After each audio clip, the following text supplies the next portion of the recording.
আমার তো বয়স হয়েছে, আমার গাড়ি পেরিয়ে গেছে।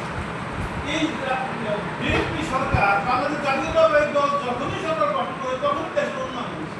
তাহলে এই রাস্তাটা কেন হলো? এতগুলো মানুষ এখানে আমরা বসবাস করি, অল্প একটু রাস্তা, অল্প একটু রাস্তা। ছিল বা আছে, এটা তাদের গুরুত্ব দেওয়ার বিষয় ছিল আপনারা বলার পরে। এখন তারা কেন দেয় নাই? সুস্থ কথা বলতে তারাও চেষ্টা করছে। রাস্তা কিন্তু আমাদের টেন্ডার করা আছে, কিন্তু টেন্ডার হওয়ার পর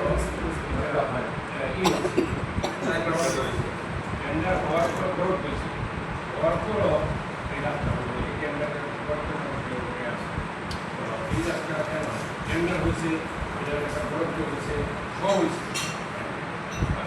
ওইদিনটা আমি ভাবি গেছে লাভ কম হয়েছে, কারণ ওকে এলাম সবার বড় বড় কারণ আমি আপনার রায় করলাম, তারপর সেবার আমার ভুল যাচ্ছে, তো আমি আবার কালকে কালকে আমি আসতে আমার সেরকম গেছি,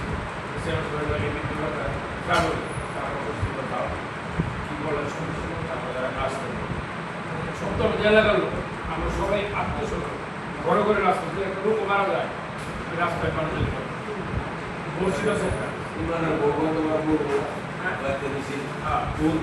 কষ্ট করে নিয়েছি। আমাদের মাসুদ ভাই একটা স্বাস্থ্য ক্লিনিক সরকারি প্রতিষ্ঠান, কত মানুষ যায় পানি একটা বলছি এই যে 2 দিন আগে যে ঠিক আছে।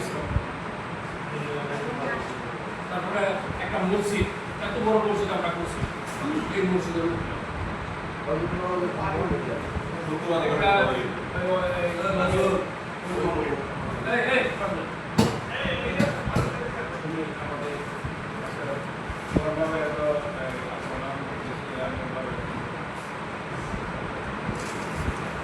অনেক চেষ্টা করছে, আশ্রমও চেষ্টা করছে, অনেকে আরো বোঝানো তারপরে আর দুই কাম হয়েছে আমরা চিন্তা করার জন্য ওই চিন্তা করার সময় প্রত্যেকটা ওয়ার্ডগুলো রাস্তা দিচ্ছে। তখন আমি কাম ছিলাম, তখন 15 ওয়ার্ডটা পিলা রাস্তা দিচ্ছে। তখন আমি বললাম যে এই রাস্তাটা, তখন ওরা বললাম মনির ভাই লেখা লেখা দেওয়ার পরে বলতে যাবো আমি তো দিচ্ছে, কিন্তু কাজ করতেছে, মানে কাজ করতেছে, কারণ রাস্তা ওয়ার্ডার দিচ্ছে 2 দিন কাজ